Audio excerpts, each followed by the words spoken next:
compartiéndolo esta tarde. Dios les bendiga. Ministerio de la Hermosa y su servidor Francisco Javier Villalpando, compartiéndoles la palabra del Señor. Les enviamos bendiciones.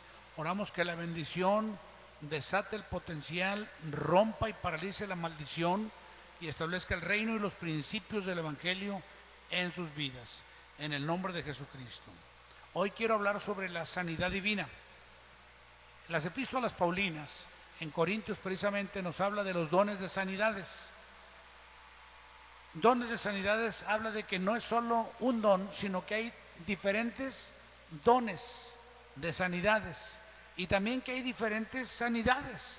Está la sanidad física, está la sanidad emocional, está la sanidad espiritual, y ya por lo menos ahí tenemos unos 3 niveles o diferentes niveles de sanidad. En la escritura, en Isaías capítulo 53, encontramos la expresión por ahí de el verso 4 en adelante, donde dice: ciertamente llevó él nuestras enfermedades. Esta es una profecía que sucede aproximadamente 700 años antes del nacimiento o manifestación del Verbo Jesucristo. Isaías profeta nos dice las siguientes expresiones que son como una descripción de la pasión, del sufrimiento, del sacrificio, del castigo que llevó el Señor Jesucristo en el Calvario y antes del Calvario. Dice la Escritura, primero pues obviamente da una descripción de cómo se le menospreció, de cómo aunque vino a los suyos, como dice luego el Evangelio de Juan, a los suyos vino, pero los suyos no le recibieron, o sea, le menospreciaron. He dicho yo, acotando algunas cuestiones, como por ejemplo, él no era de la línea sacerdotal, no pertenecía al grupo clerical de su tiempo. Es una persona que totalmente no tiene que ver con cuestiones ministeriales, por así decirlo. Viene de otra línea, viene de otra tribu, de la cual nada se habló acerca del sacerdocio. Y obviamente en ese particular no encajó y no encajaba. Amén de que había una tremenda presunción y como un tremendo orgullo de los sacerdotes, de los levitas, por pertenecer a una casta muy, según esto, muy alta, ¿verdad? Puesto que en la situación de la raza del pueblo de Israel había 2 castas muy importantes. Primeramente estaban los reyes, luego estaban los sacerdotes, luego estaban los comerciantes, y así iban por castas. Aunque usted no lo crea, así se manejaban. Y los sacerdotes eran considerados prácticamente la punta del iceberg, porque ellos tanto juzgaban reyes como juzgaban al pueblo, como ponían reglas a unos, les ponían reglas a otros, y eran los que determinaban quién era digno de y quién no era digno de. Así que Jesús entra en este ambiente de ser ministro, de ser rabí o maestro, contextualmente hablando, y lo menospreciaban, lo miraban hacia abajo. Amén de que él viene de una región que no tiene muy buena estima a los ojos de los mismos judíos, al grado que llegaron a decir: ¿saldrá algo bueno de Nazaret? Pues, obviamente que tenían un pensamiento de peyorativismo hacia la ciudad y hacia la gente de esa ciudad. Se dice, los historiadores, que Nazaret está asentada sobre un panteón. Eso la hacía de por sí una ciudad inmunda, ¿verdad? Herodes el tetrarca había construido esa ciudad y la había construido sobre un panteón. Entonces ya de por sí en los conceptos religiosos, ideológicos y de conciencia del alma judía, esa ciudad era una ciudad indigna, de manera que todos los que salían de ahí pues no servían para nada, eran impuros. Así que la expresión es: ¿saldrá algo bueno de esa ciudad? Pues definitivamente no, ¿verdad? Entonces, pero curiosamente, independientemente de todo el menosprecio que había, esta profecía se ajusta perfectamente al Señor Jesús, el Verbo de vida. Despreciado y desechado entre los hombres, varón de dolores, experimentado en quebranto, y como que escondimos de él el rostro. Fue menospreciado y no lo estimamos. No se refiere a un pueblo, como asumen algunos cuantos, que se refiere al pueblo de Israel, que ha pasado por muchos sufrimientos, Pero ¿te imaginas que una nación se convierta en la redentora de la humanidad? Aquí está hablando no de un elemento humano. La Biblia dice que Dios envió a su Hijo al mundo para que salvase al mundo, para que lo reconciliase. Si fuera el caso que la nación judía pudiese con su sufrimiento humano redimir a la humanidad, en vano habría muerto Cristo Jesús. En vano había tomado Dios la iniciativa de enviar al Verbo para que fuese herido por nuestras rebeliones, molido por nuestros pecados, que el castigo de nuestra paz fue sobre él y que fuese por nosotros pues maltratado. Pero es importante que veamos que esto se refiere a Jesús el Verbo. Lo bueno de este evento es que es un evento que sucede no solo en lo temporal, no solo en lo natural, tiene una connotación cósmica, eterna, de manera que tiene una cuestión de pasado, presente y futuro. Él murió en el pasado para nosotros, sin embargo murió en el presente para aquellos y murió en el futuro para nosotros. Tiene la capacidad de perdonar los pecados de ayer, los pecados de hoy y los pecados del mañana. Definitivo, Él tiene esa capacidad. Dice la Escritura, leemos, ciertamente llevó nuestras enfermedades y sufrió nuestros dolores. ¿A qué se refiere? Son dos latitudes totalmente diferentes. Las enfermedades tienen que ver con lo físico, los dolores tienen que ver con las emociones. Y créame, desde antes de nacer nosotros, ya nacimos, como dice Isaías también en el capítulo 1, toda cabeza está enferma y todo corazón doliente. Desde la mollera hasta la planta del pie no hay sino herida, hinchazón y podrida llaga. No están curadas ni vendadas sus heridas con aceite. Pero es importante que veas tú cómo Dios hace provisión para que seamos sanados, no tanto del cuerpo. Por eso en muchas oportunidades cuando encontramos a Jesús haciendo milagros, Él hablaba de salvación. Ve y sé salvo, o tú por tu fe has sido salvo. Casi nunca le decía has sido sanado, hablaba de salvación, porque la salvación es el detonante, porque la salvación te quita la culpabilidad, te quita la condenación, y el alma es reconciliada con Dios. El alma es entonces sanada, reconectada con Dios. Yo he dicho que los grandes males del cuerpo comienzan en el alma, y aunque seamos cristianos, a veces nuestra alma se enferma porque pecamos, se enferma porque le damos el lugar a los malos sentimientos, se enferma porque le damos el lugar a cuantas cosas, y otras veces porque traemos una herencia genética. Querramos o no, cargamos con herencias negativas de nuestros antepasados. Los males que ellos sembraron se los pasaron a nuestros padres, y nuestros padres nos los transmitieron a nosotros: amarguras, malos sentimientos de unos contra otros, sistemas de competencia que crearon amargura, a veces entre la misma familia. Y entonces, querramos o no, llegamos al punto de que vivimos enfermos porque no hemos logrado despojarnos de ese peso negativo que traemos en el alma y de ese pecado que como consecuencia de ese peso que traemos. El pecado es aquello que nos aleja de Dios. Muchas veces inclusive dejamos de orar y no hablamos con Dios porque no nos sentimos dignos, o porque estamos enojados, o por lo que tú quieras. Y todo eso viene por causa de nuestra historia, nuestro trasfondo espiritual, y vivimos así, en esa manera, alejándonos de Dios, manantial de aguas vivas. ¿Qué debemos de hacer nosotros entonces? Acercarnos a Dios a través, en este caso, de Jesucristo, como lo hizo aquella mujercita que estaba enferma de flujo de sangre. ¿Cuánto tiempo había padecido esta mujer con esa enfermedad? ¿Cuánto había gastado? ¿Cuánto había batallado? En su tiempo, al parecer, esa enfermedad era incurable. Fíjate, era una enfermedad para la que no había medicina todavía. A lo mejor ahorita existe la medicina.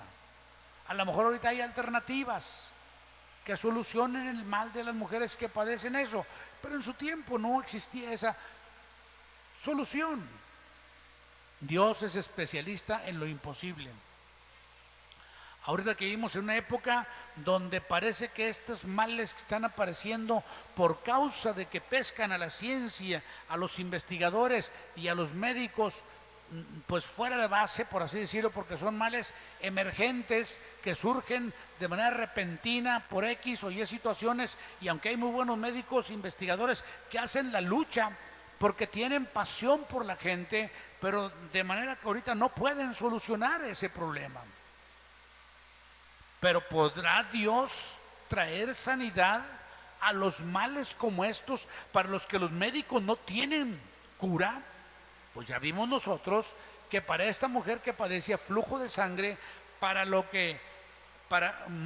que los médicos no tenían cura, aunque no significa que no le hicieran la lucha, porque la Biblia registra que esta mujer había gastado mucho o todo en los médicos, en los de su tiempo. Ya habían médicos, ya había gente que usaba hierbas raras, polvos raros o cosas que podían emplear para curar a la gente. Venenos de animales, hierbas extrañas, polvos extraños, y buscaban la forma de curarlos. Después ya se convierten en pastillas, se convierten en inyecciones, se convierten en sí, alternativas, pero les digo una cosa, igual son médicos. Si Jesucristo no puede hoy sanar lo que la ciencia no puede sanar, entonces Jesucristo es igual que cualquier médico, incapaz de operar en aquello que no se puede.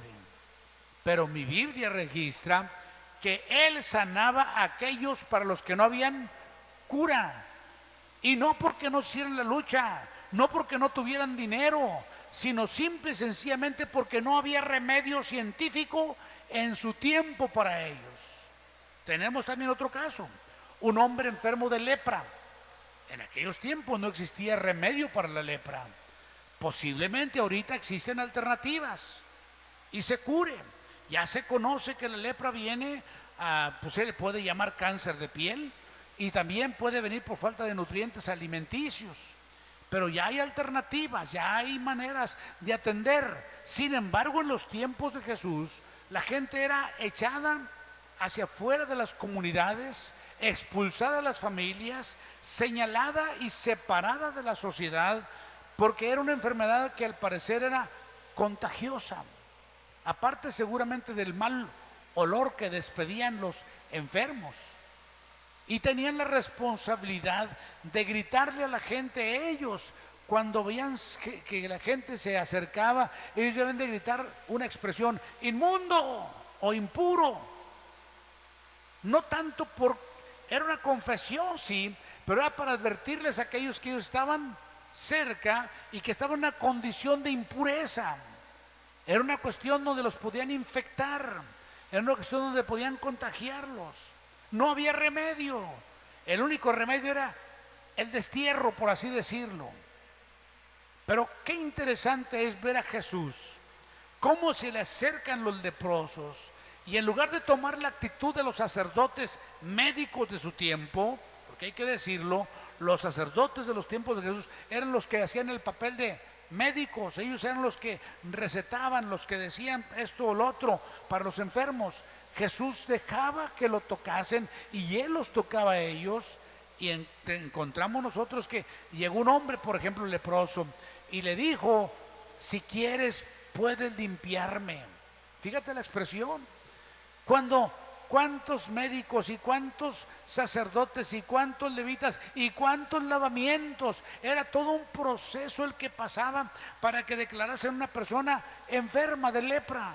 No era nomás así de repentinamente, sino que cuando le aparecían las manchas o la enfermedad, pasaba un proceso y un lapso de tiempo, y después de ese lapso de tiempo le hacían ciertos lavamientos, y si a pesar de eso la persona resultaba con las manchas, entonces lo sacaban de la familia. Quiere decir que le hacían la lucha. Pero cuando llega con Jesús, Jesús simplemente le dice: quiero, sé limpio. Y al instante la lepra se quitó de aquel. Y dice la escritura, registra algo muy interesante: y su piel quedó tersa como la de un niño, tan limpia como la de un niño.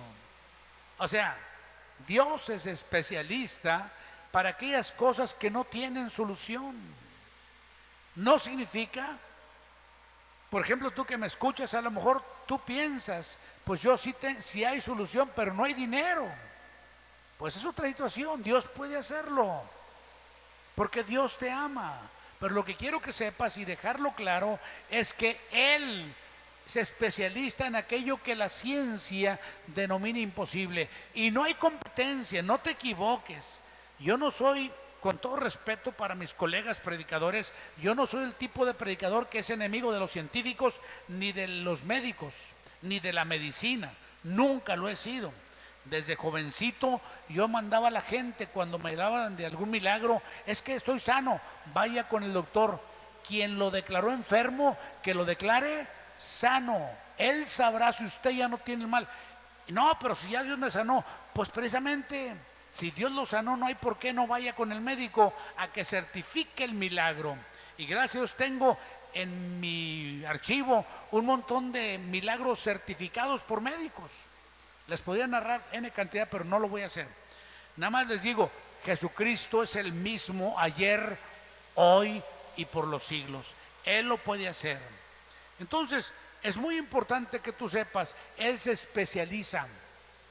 Y si Jesucristo no puede hacer hoy lo que hacía en los días bíblicos, una de dos: hacía lo que cualquiera hacía o ha cambiado. Pero Él hacía lo que nadie hacía. Él sanaba a quienes nadie podía sanar. La ciencia de su tiempo no tenía esas capacidades. Sin embargo, Él no les echaba polvos, Él no hacía muchas cosas, simplemente declaraba la palabra. Y la palabra traía una sanidad interior a la gente. Había una paz que se causaba en ellos, y esa sanidad brotaba de adentro hacia afuera, porque los milagros empiezan de adentro hacia afuera. Las sanidades empiezan de adentro hacia afuera.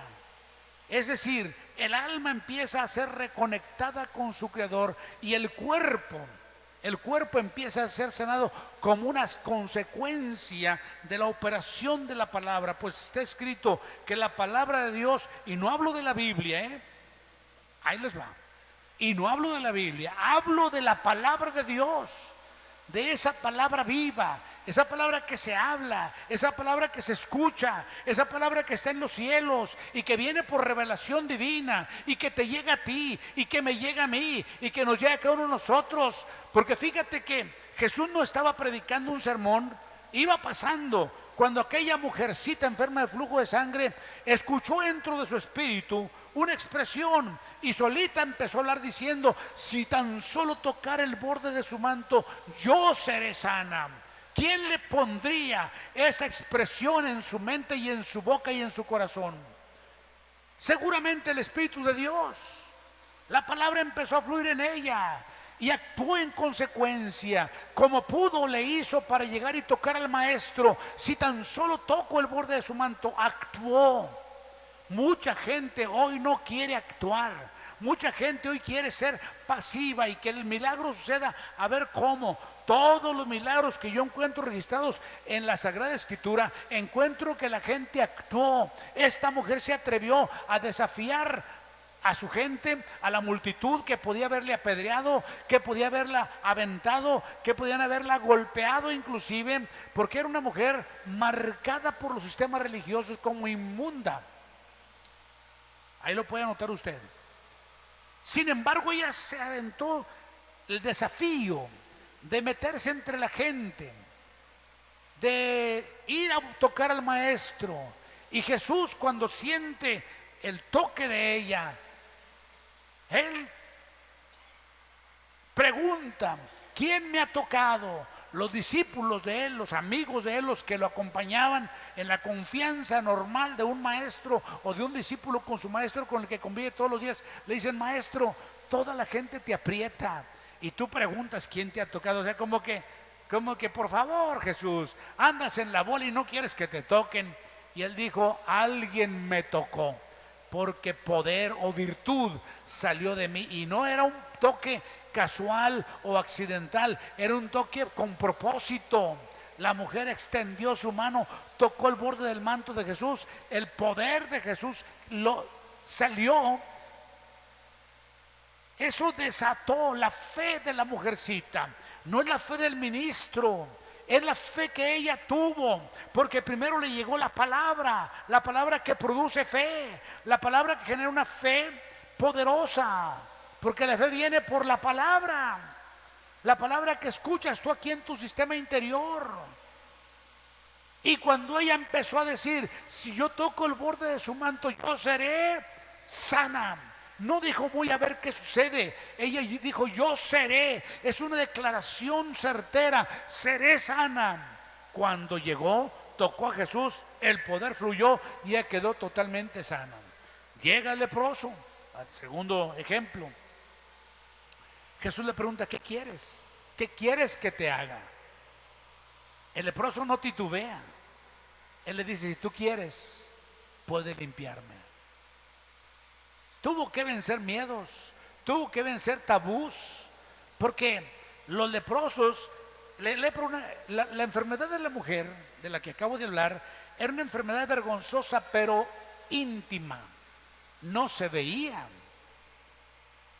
Nadie sabía más que su familia, si me permites, y el religioso que la había declarado inmunda o impura en su comunidad religiosa no podría entrar.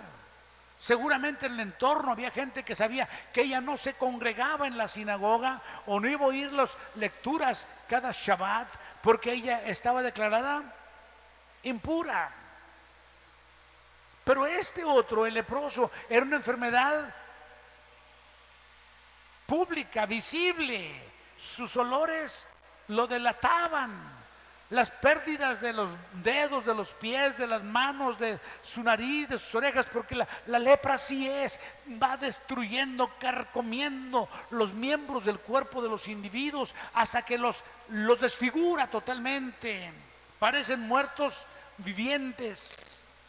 Llegar con Jesús y Jesús mirándole tal vez los dientes, porque los labios se habrían carcomido, tal vez una nariz ya rota, deformada, tal vez algunos cuantos dedos ya no tenían carne, ya no tendrían ni dedos, y renqueando porque tal vez sus piernas ya estaban deshechas y desfiguradas también. Jesús le dice, ¿qué quieres que te haga? Y el leproso dice, si tú quieres, puedes limpiarme. ¿Había remedio en aquel tiempo? No. Pero Jesús es especialista en aquello que el mundo no puede solucionar y no hay competencia. Yo les dije ahorita, yo soy de los ministros que enviaba a la gente y los envío todavía. Vaya con el medio que le certifique, una expresión mía, la puede anotar por ahí. No tengo copyright porque pues no la he registrado ahí. Si me la roban, pues ni modo. Pero yo les digo, mira, la verdadera ciencia y la verdadera fe tienen la misma fuente. Dios, que da la sabiduría a los sabios y la ciencia a los entendidos, y por su palabra nos hace habitar en fe. Toda esa expresión, así como la oye, la verdadera ciencia y la verdadera fe tienen un mismo origen, no compiten, no pelean entre sí, tienen la misma fuente, es Dios. La verdadera ciencia no desecha a la fe, no excluye a Dios. La verdadera fe no excluye la ciencia, no humilla a los médicos, al contrario, da gracias a Dios por ellos, porque sabe que la ciencia proviene de Dios, nuestro Padre Celestial. Entonces, en ese particular, yo quiero animarles a ustedes hoy para creer al Dios de lo imposible. La Biblia dice, Jesucristo es el mismo. Y yo dije hace un momento una expresión, si Jesucristo no puede hacer hoy lo que hacía en los días bíblicos, es que ha cambiado. Usted dirá, pastor, pero usted ha hablado de milagros de tiempos bíblicos. Yo le puedo dar por lo menos dos ejemplos que me ha tocado ver a mí. No digo que yo los he hecho, por favor, nunca piense eso. Yo he visto los milagros. Yo he orado por gente que el Señor finalmente les ha sanado. Tengo aquí frente a mí una hija mía, no voy a decir su nombre, pero a ella la declararon con espina bífida, El médico, un doctor muy lindo, tampoco diré su nombre, amigo, era el subdirector médico, no, el director médico, o subdirector de un hospital, pero era el director médico del Hospital de Traumatología en Monterrey, el Hospital del Seguro Social en la ciudad de Monterrey. Y me dijo: pastor, y a mi hija pues también, ¿no?, lo que tu hija tiene no se corrige. Esto debe haberse corregido cuando ella era bebé, pero como no se corrigió cuando era bebé, ya no se puede. Esto va a irse deteriorando hasta que quede, dijo paralítica, ¿verdad? Hasta que quede paralítica. A mí me afligió el alma, le soy honesto, me afligió el alma. A mi hija le pegó y le dio para abajo también. Ya les he narrado los momentos que tuvimos. El estira y afloja porque te da para abajo. Yo me fajé porque gracias a Dios tengo esa convicción y le dije a mi hija: mira, hija, no ganamos nada con rebelarnos. Si Dios había de hacer el milagro, no lo va a hacer.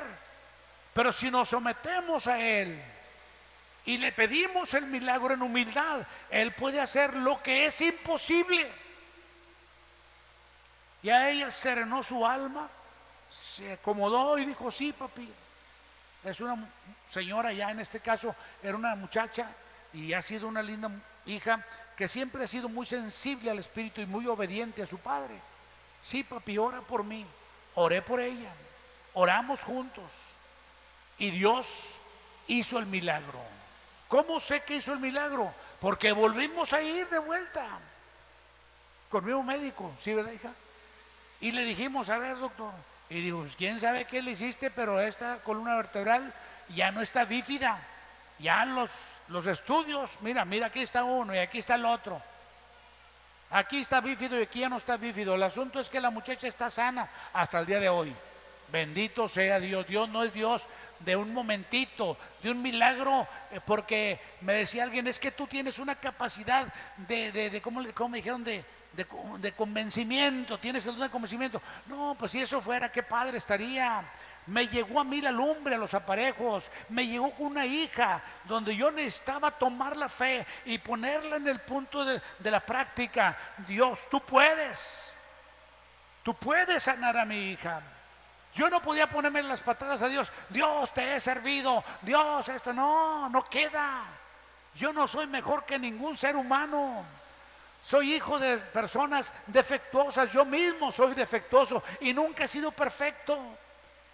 Desde que empecé el ministerio, hace 40 años aproximadamente, les he dicho: el único defecto del evangelio que yo predico soy yo. El evangelio que yo predico es perfecto. Si no fuera por mí, no, hombre, ¿qué tienes? Pero Dios decidió no mandar ángeles ni querubines. Decidió tomar hombres de carne y hueso, hombres y mujeres del mismo barro del que te sacó a ti, para proclamar el evangelio y mostrar su gloria, depositando el tesoro en vasos de barro. Así que Él puede hacer milagros, y lo hizo. Hoy tengo a mi hija aquí sentada, madre de 2 hijos y muy chambeadora, y no la veo que anda ahí quejándose de que es que no puedo andar, papá, es que me falta. No, ahí anda jalando, porque Jesucristo hizo el milagro. Milagros que yo he visto y que están aquí, pues no lo voy a narrar. Milagros que yo he visto en Matehuala o en Cedral, o de gentes que no pueden decir aquí estoy, pero aquí en esta gente que está sentada enfrente de mí ahorita, yo puedo decir que he visto milagros, y no de muy atrás, recientes. ¿Por qué? No había medicina para su hija, no había remedio, ni cirugías, ni nada. Me dijo el doctor médico traumatólogo: Esa es su especialidad de él. No hay remedio, dijo. Lo siento, pastor. Para eso no hay cura. Hubiera tenido remedio cuando la niña era pequeña, pero ya es grande. ¿Quién lo hizo? El mismo que lo puede hacer hoy por ti. El mismo que puede sanarte a ti. Porque Él es especialista en cosas imposibles. No estoy diciendo que no te cuides. Yo estoy diciendo, cuídense. Acaten todas las medidas protocolarias que nos establecen los sistemas o los directivos de salubridad de nuestros estados, de nuestros países. Algunos parecen excesivos, otros no parecen tan excesivos. Pues como esté y como se venga, hazlo porque es por bien tuyo. Pero te digo una cosa, no creas que Jesucristo no puede entrar en operación en estos tiempos. Hace tiempo yo quedé enfermo de COVID. Yo soy una persona, Dios sabe, y los que me conocen saben que yo me cuido. Estuve tomando algunas cosas, previniendo. Pues yo le dije a esta congregación que sirvo, más tarde o más temprano nos va a pegar. Es como la gripa. A no sé si alguien se acuerde, pero yo les dije, es como la gripa. De un momento a otro nos pega. Entonces, algún día nos va a pegar esto. Preparémonos, les dije, para que cuando nos pegue no nos mate, no nos acabe, darle una buena guerra y salir bien librados. Les recomendé las vitaminas que deben de tomar, los nutrientes que deben de tener, todo se lo recomendé desde hace, ¿qué? Como 1 año y medio, casi 2 años. Todo les dije. Y yo era órale, tomando, y sigo, todavía me tomo mis vitaminas y todos los días, yo soy devoto. Todos los días, porque yo quiero estar bien. Yo enfermo no sirvo. Y no me gusta estar enfermo porque no me gusta dar lástimas. Aparte, a mí me gusta estar bien y me gusta estar sano. Me gusta predicar el evangelio sanote, porque enfermo sí lo predico, pero me veo como medio deficiente. Entonces, yo quiero que sepan ustedes que desde entonces les dije a esta gente, prepárense. Pero ¿qué pasa si finalmente y a pesar de eso te pega? Tendrás la confianza de clamarle a Dios. Algo que no debe de gobernarte es el espíritu de temor. Es algo que a mí no me gobernó. Número 1, yo estoy en paz con Dios. Si me muero, me voy con Cristo, estoy listo para irme. Y yo he dicho, a mí la vida no me debe nada. Me dio más de lo que yo pensé que podía alcanzar. Tampoco le debo nada a la vida. He dado más de lo que pensaron los que me parieron y los que me criaron que yo podría desarrollar. Me parece que he logrado mucho. A lo mejor no es todo lo que podía alcanzar, pero hasta aquí estamos en paz la vida y yo. Si Dios me permite seguir caminando, yo quiero estar bien para anunciar el evangelio. Les digo una cosa, salí adelante, aquí estoy, evidencia de ello.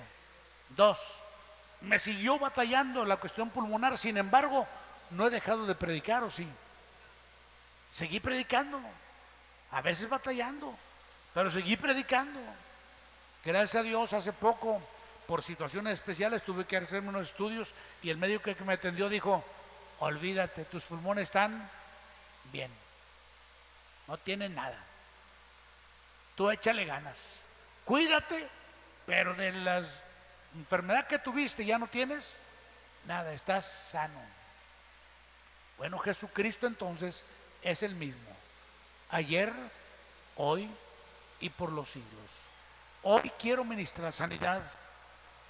La ministro al estilo antiguo. Los apóstoles y Jesucristo dice, sobre los enfermos pondrán las manos y los enfermos sanarán. Pero ¿qué pasa si Jesús no ponía las manos? Él solamente decía la palabra. De hecho, un centurión, tal vez conociendo el estilo del Señor Jesús, llegó con él, según un registro de uno de los evangelistas, y dice que se hincó o dobló la rodilla y dijo, Señor, mi siervo yace en casa, paralítico y ciego, gravemente atormentado. Jesús le dijo como una cortesía. Jesús no iba a las casas de los gentiles, este era un gentil, pero una cortesía para los ancianos de la sinagoga del pueblo de este hombre, porque este hombre había regalado una sinagoga, o sea, había construido un templo en términos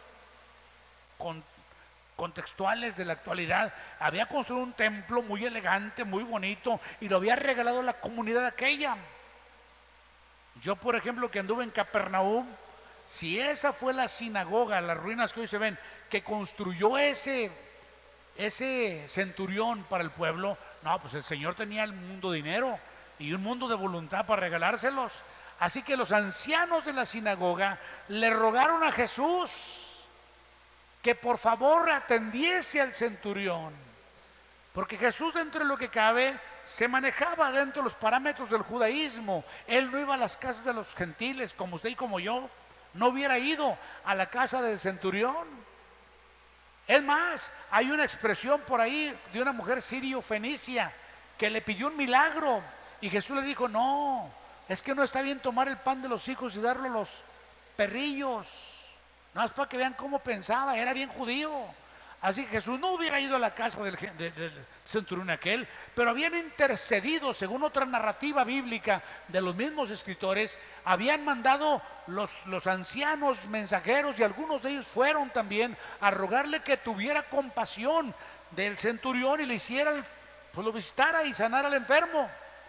Cuando llega el centurión, Jesús no le pone peros y le dice: yo iré. Órale, va a ir a su casa, rompiendo las reglas del judaísmo ortodoxo. Pero el centurión es el que revira y le dice: yo no soy digno de que vayas a mi casa. Él sabía. Y si no, vea usted la expresión de Pedro cuando debía ir a la casa de Cornelio, y fue a la casa de Cornelio y dijo: ustedes saben qué cosa tan abominable, fíjese bien, qué cosa tan abominable es para un hombre como yo venir a la casa de un hombre como tú. ¿Quién era Cornelio? Pues era un centurión. Fíjate, Pedro sí se la dejó ir a este centurión diciéndole esta expresión: es una muy abominable que venga a tu casa. Si yo llegara a tu casa y te dijera: tú sabes lo abominable que es que yo venga a tu casa, ¿qué me decías? ¿Ah? Me decías: pues no entre, mejor lárguese. ¿A qué viene? Pero aquel centurión, aquel Cornelio, fue bien humilde. Se hincó, en lugar de enojarse, se hincó para recibir a Pedro. Y Pedro todavía le dice: levántate, yo también soy hombre. Pues no, que eres muy abominable que vinieras a mi casa, ¿verdad?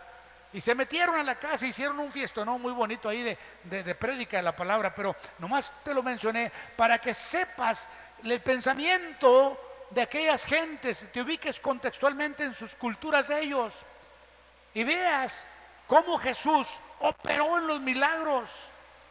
Le dice aquel hombre: no soy digno, y le dice: solamente di tu palabra. Al fin de cuentas, yo también soy hombre que camina bajo autoridad, y le digo a uno: ve y va, el otro ven y viene, y le digo al otro: haz esto y lo hace. Con la pura orden mía tiene.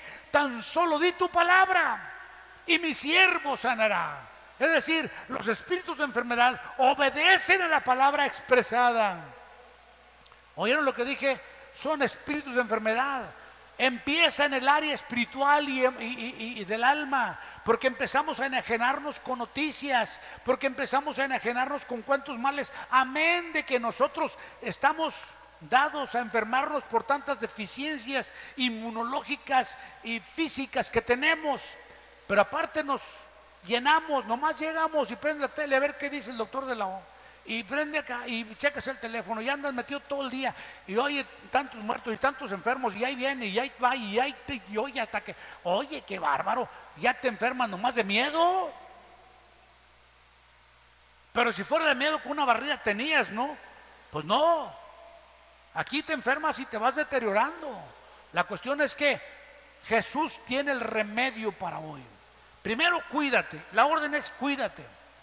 ¿Por qué? Porque Dios es el que te conserva sano. ¿Y cómo te conserva sano? Cuando tú guardas las normas. Oiga lo que dije: ¿cuando tú qué? No sé yo, ¿cuando tú qué?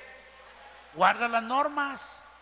Por eso en Éxodo 15:26 les dio mandamientos y luego les dijo: porque yo soy Jehová tú, el que te conserva sano. Pero ¿cómo? ¿A través de qué? De que cumple lo establecido que te di, de que oigas la voz, de que hagas caso de lo que te digo. En otras palabras, así pues, haz caso, cuídate. Si no tienes que salir de tu casa, pues si no tienes que recibir tanta gente, pues no la recibas tanta gente. Lávate las manos como no te las lavabas antes de que comas. Lávate las manos, cuando vas al baño lávate las manos, cuando salgas del baño lávate las manos, usa gel. Todo ese rollo que nos avientan, hagámoslo, porque es nuestra socarronería la que a veces nos acaba dañando, y no le echamos la culpa a quién sabe quién. No, pero si acaso guardando todos los parámetros, cuidándote todo lo que puedes, aún así te enfermas, ¿sabes qué? Hay remedio en el Señor, porque tú te cuidaste, porque tú hiciste todo lo que te tocaba hacer, porque tú estuviste bien.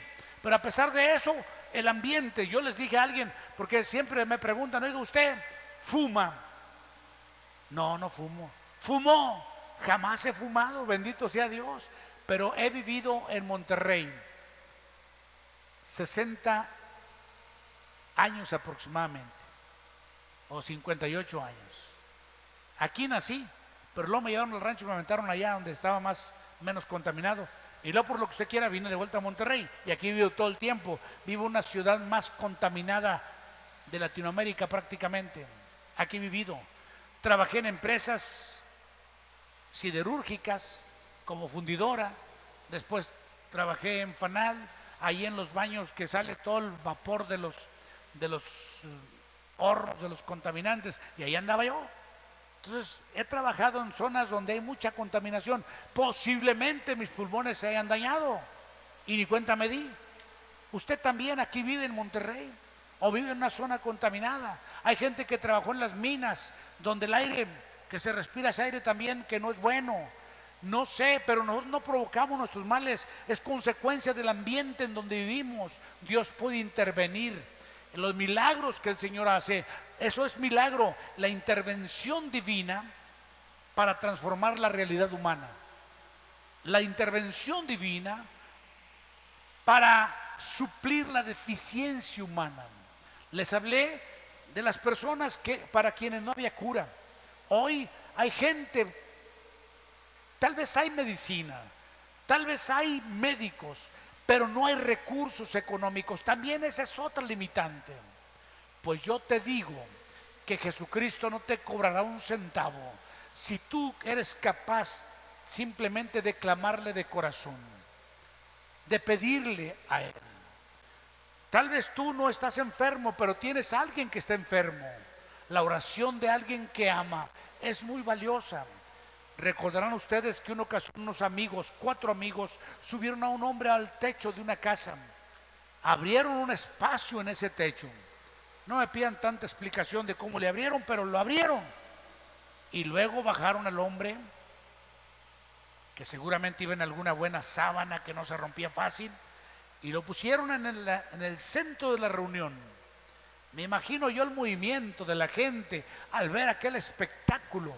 Primero, de ver que empiezan a caer pedazos de techo, sea madera o sea, no sé, paja o tierra o lo que sea que usaban en aquellos tiempos. Y luego ver que baja un varón ahí, paralítico. Y mi Biblia registra que Jesús, viendo la fe de ellos, fíjate, no vio la fe del hombre aquel. Ese hombre a lo mejor no tenía fe ni para sí mismo, pero tuvo gente que lo quería. Que había gente que lo apreciaba lo suficiente para aventarse el problema de destruir un techo, de decidir subirlo. Pues fíjate toda la maniobra: subirlo al techo, romper el techo, bajarlo al hombre con mucho cuidado que no se les fuera a caer. Un mal movimiento y hasta el suelo iba a dar el hombre, pero con mucho tacto lo bajaron hasta que llegó al piso. Y Jesús no lo vio a él, primero los vio a ellos. Y mi Biblia dice que, viendo la fe de ellos, vio al hombre y le dijo: tus pecados te son perdonados. Fíjate lo que te dije hace un momento. Primero es la reconciliación del alma. Hay gente que está cargada de resentimientos, cargada de amarguras, sentimientos de rechazo, sentimientos de abandono, sentimientos de tristeza, de amargura, y así anda por la vida. Amigo o amiga, esos males del alma te mantienen enfermo, te mantienen inoperante y acabarán secándote los huesos. No permitas que eso te destruya. Perdona, suelta lo que tengas que soltar.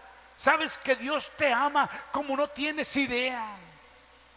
Y hay gente, aunque tú no te fijes, gente que te aprecia, que daría todo por ti.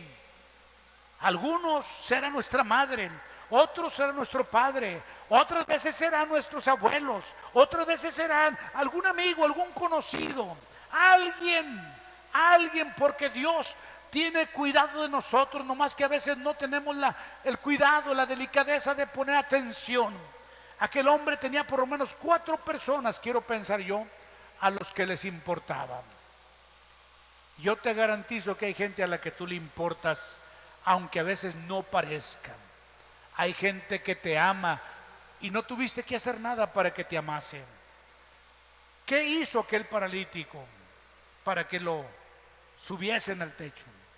Jesús vio en la fe de aquellos, bajó la mirada y le dijo al hombre: hijo, ¿por qué le llama hijo? ¿Sabes cuándo pega esa palabra? Yo tengo ese conocimiento. Cuando te llama hijo el Padre Celestial, te pega hasta el alma.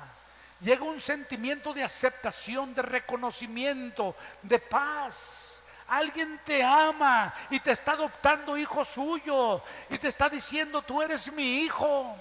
Hijo, tus pecados te son perdonados. La gente que estaba en la reunión aquella en la casa empezaron a hablar y a murmurar. Los de arriba estaban anonadados, pero seguramente no alcanzaron a opinar o no tenían opinión. Pero la gente que estaba ahí sí tenía opinión. No una opinión del paralítico, sino que estaban pensando de Jesús y opinando, diciendo: pues qué chiste perdonar pecados si este está paralítico. Y Jesús, dice la Escritura, Jesús los discernió o alcanzó a oír, diría yo, las expresiones de ellos, la murmuradera, el ceseo que se da entre la gente. Jesús le dice: ¿qué les dijo? ¿Alguien sabe?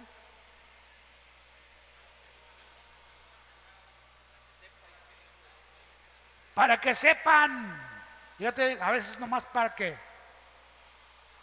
sepan que el Hijo del Hombre tiene poder para perdonar pecados.